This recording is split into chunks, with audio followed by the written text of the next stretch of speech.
ஒரு சினிமாவோட ஹீரோ அப்படின்னா அந்த மெயின் கேரக்டர் அப்படிங்கிறது ரொம்ப ரொம்ப முக்கியமான ஒரு விஷயம்.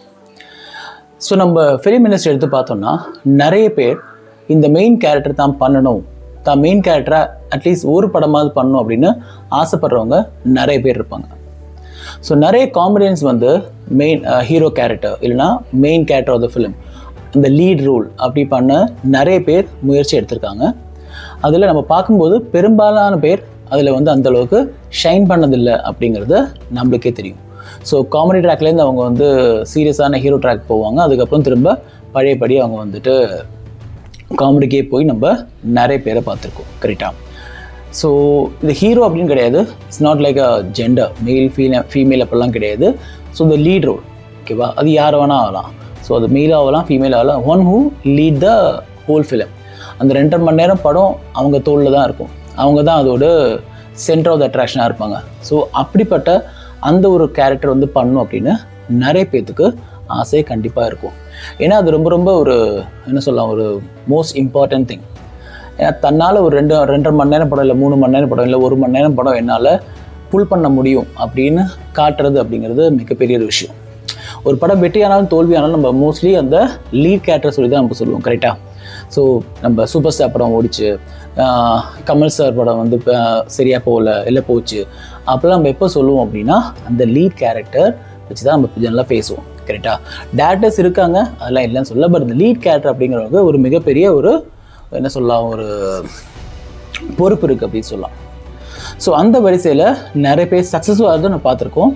அப்படி கொஞ்சம் நல்லாவே சக்ஸஸ் ஆன ஒருத்தர் தான் சூரி. அவர் விடுதலை படத்தில் தான் அந்த ஒரு மெயின் கேரக்டர் பண்ண ஆரம்பித்தார். அதுக்கப்புறம் 2-3 ஃபிலிம் பண்ணார்.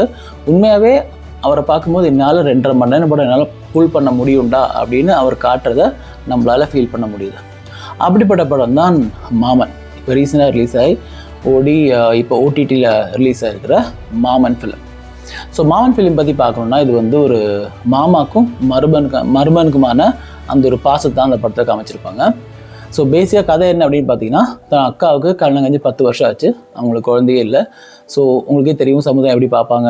ஸோ அதுவும் ஒரு கிராமம் மாதிரி காமிச்சிருக்காங்க. ஸோ நிறைய பேர் வந்து அவங்கள மோசமாக பேசுகிறது, அவங்கள்ட்ட கோவப்படுறது, சண்டை அப்படி போயிட்டு இருக்கும்போது ஃபர்ஸ்ட் சீன் என்ன காட்டுறாங்கன்னா அவங்க வந்து ப்ரெக்னென்ட் ஆகுறாங்க. அப்படி தான் படத்தோட ஃபர்ஸ்ட் சீனே படத்தில் வந்து காட்டுறாங்க. ஸோ அவங்க எல்லோரும் ரொம்ப சந்தோஷப்படுறாங்க. ஸோ தம்பி கேரக்டர் வந்துட்டு அவங்க எப்படி வந்து அந்த ப்ரெக்னென்ட் அக்காவை தான் பார்த்துக்கிறாரு, எந்த அளவுக்கு கேர் எடுத்துக்கிறாரு, எந்த அளவுக்கு அந்த குழந்தை மேலே பாசம் வைக்கிறாரு அப்படிங்கிறத அந்த ஹோல் படத்தில் அவங்க காமிச்சிருப்பாங்க. ஸோ ஃபர்ஸ்ட் வந்து அக்கா ப்ரெக்னென்ட் ஆகிருக்காங்களா இல்லையா அப்படின்னு ஒரு சீன் ஒன்று வரும். அது உண்மையாக ரொம்ப சுவாரஸ்யமாக இருந்துச்சு.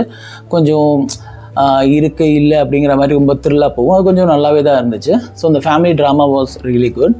ஸோ அந்த இடத்துல அவங்க அக்காவை ட்ரீட் பண்ணுற ஒரு டாக்டராக தான் இந்த படத்தோட ஹீரோயின் நடிச்சிருக்காங்க. ஸோ அவங்க வந்து தான் அக்கா மேலே இவ்வளோ பாசமாகவும் ஃபேமிலிகிட்ட இவ்வளோ அட்டாச்மெண்ட்டாகவும் இருக்கிற சூரியை பார்த்து அவங்க வந்து சூரியை லவ் பண்ண ஆரம்பிப்பாங்க. அதுக்கப்புறம் அவங்க கல்யாணம் நடக்கும். ஸோ இதுகள் என்ன பிரச்சனை வரும் அப்படின்னு பார்த்தீங்கன்னா, அந்த அக்கா பையன் பை த டைம் ஒரு 5 வருஷம் ஆகிடும், 5 வயசு ஆகிடும், வந்து மாமன்ட்ட ரொம்ப ஒட்டிக்குவான்.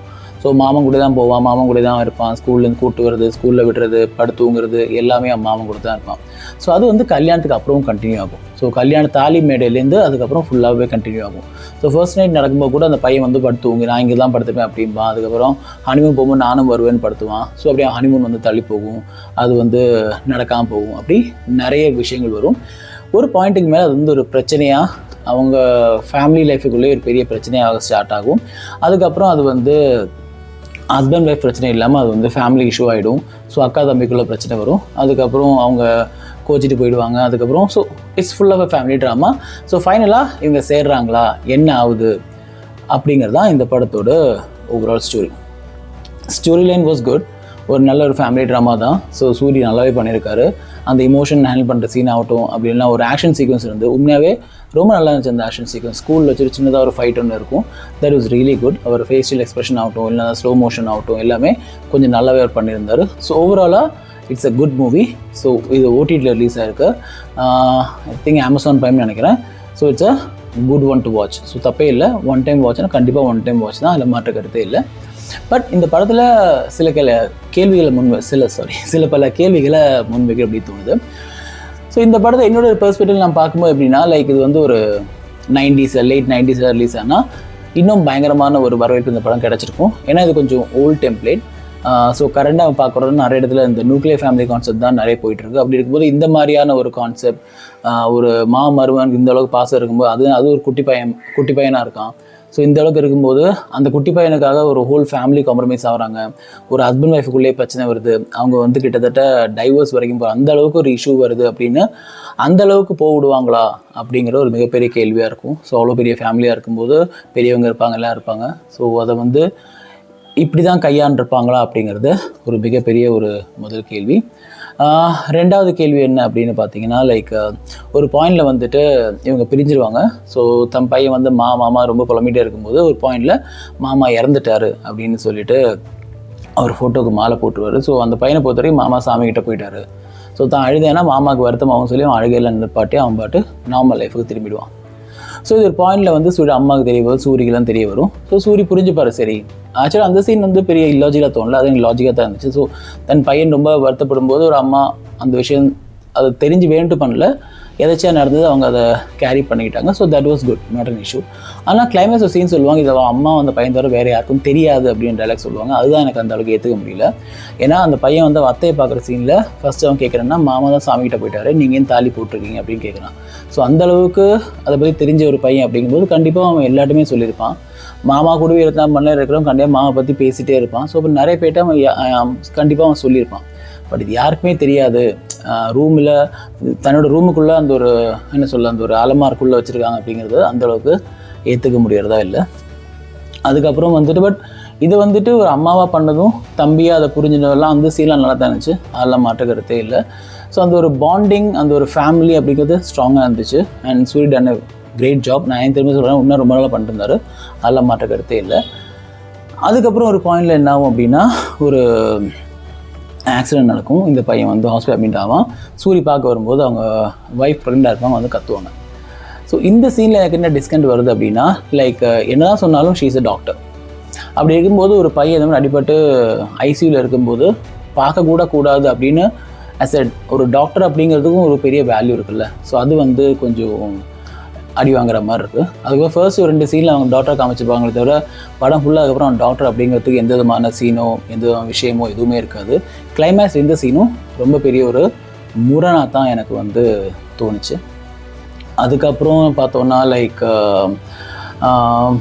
அவ்வளோதான். மற்றபடி பெருசாக குறை சொல்கிற மாதிரிலாம் இல்லை.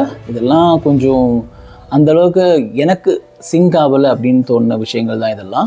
அதுக்கப்புறம் ஒரு பாயிண்டில் அவங்க அம்மா சொல்லுவாங்க, நீ வேலைக்கு போகும்போது அவன் தான் அந்த குழந்தைய பார்த்துக்கிட்டான், அதனால தான் நீ வேலை போக முடியும், அதான் அந்த குழந்தை அவன்கிட்ட ஒட்டிக்கிச்சு அப்படிலாம் சொல்லி அம்மா சண்டைக்கு போவாங்க அவங்க அக்கா கிட்டக்க. பட் அவங்க வீட்டில் எல்லாரும் வேலைக்கு போவாங்க, சூரி மட்டும் எந்த வேலைக்கு போகிற மாதிரிலாம் காட்டவே மாட்டார், ஃபுல்லாக அந்த குழந்தைய பார்த்துட்டு இருப்பார். அதுக்கு ஆனால் அவர் வந்து ரொம்ப ஹைஃபையாக தான் வாழ்ந்துட்டு இருப்பார், சீர்லாம் பயங்கரமாக இருப்பார். மேபி அவர் பார்ன் வித் சில்வர் ஸ்பூனாக இருக்கலாம், பட் அப்படி எதுவும் காட்டல. அப்புறம் முக்கியமான ஒரு விஷயம் என்ன அப்படி சொல்லணும்னா, ராஜ்கிரண் சார். ஸோ ராஜ்கிரண் சார்கிட்ட வந்து என்னோட ரொம்ப ரொம்ப ஃபேவரட்டான ஒருத்தர். அவர் வந்தாலே அந்த ஸ்க்ரீன் ப்ரெசன்ஸே சூப்பராக இருக்கும். என்ன சொல்ல, ரொம்ப சூப்பரான ஒரு ஆக்டர் தான், அதெல்லாம் மாற்ற கருத்தே இல்லை. பட் இந்த மூவியில் அவர் அந்தளவுக்கு சரியாக யூஸ் பண்ணலையோ அப்படின்னு தோணுச்சு. ஏன்னா அந்த கதையோட போக்குக்கும் அவருக்கும் பெருசாக ஒரு கனெக்ட் இருக்கிற மாதிரி தெரியல. அவர் நிறைய விஷயங்கள் சொல்கிறாரு, இந்த படத்துக்கு சாய்வாக தான் இருக்குது. பட் ஸ்டில் எங்கேயோ ஒரு இடத்துல அது கொஞ்சம் டிஸ்கனெக்ட் மாதிரி தோணுச்சு. அவர் ப்ரெசன்ஸ் நல்லா தான் இருந்துச்சு, பட் இந்த கதையோட அந்தளவுக்கு அது பொருந்தி போகலை. ஸோ கடைசியில் அவர் வந்துட்டு ஒரு ஹஸ்பண்ட் எப்படி இருக்கணும், ஒரு ஒய்ஃப்ட்ட அவங்க ரிலேஷன் எப்படி இருக்கணும் அப்படின்னு சொல்லி அவர் சூரியகிட்ட சொல்கிறதும் சூரிய அதை ரிலீஸ் பண்ணுற மாதிரிலாம் அதை காமிச்சிருப்பாங்க. பட் அந்தளவுக்கு சூரிய இதில் ஒரு மோசமான கேரக்டர்லாம் கிடையாது. அவர் வந்து ஃபேமிலி, குழந்தை, அம்மா எல்லாரும் அவ்வளோ பாசமாக இருக்கார். ஒய்ஃப்டையும் அதே அளவுக்கு பாசமாக தான் இருக்கார். ஒரு பாயிண்டில் தன் ஒய்ஃப் தன்னை ஏமாற்றி தான் இந்த ட்ரான்ஸ்ஃபரை வாங்கி தன்னை குடும்பத்தையும் பிரித்து கூப்பிட்டு வந்தாங்க அப்படின்னு தெரிஞ்சும் அவர் ஒரு செகண்ட் கூட கோவப்படவோ இல்லை அது வெளிக்காட்டிக்கவோ எதுவுமே இல்லை.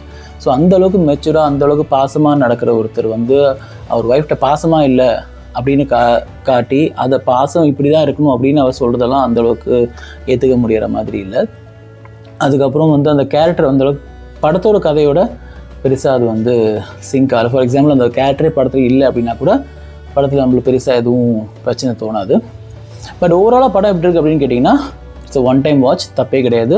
நான் சொன்ன மாதிரி சிக்னேச்சர் இருக்குல்ல, ஸோ அது கண்டிப்பாக கொடுக்கலாம், தப்பெல்லாம் இல்லை. It's a good OTT watch.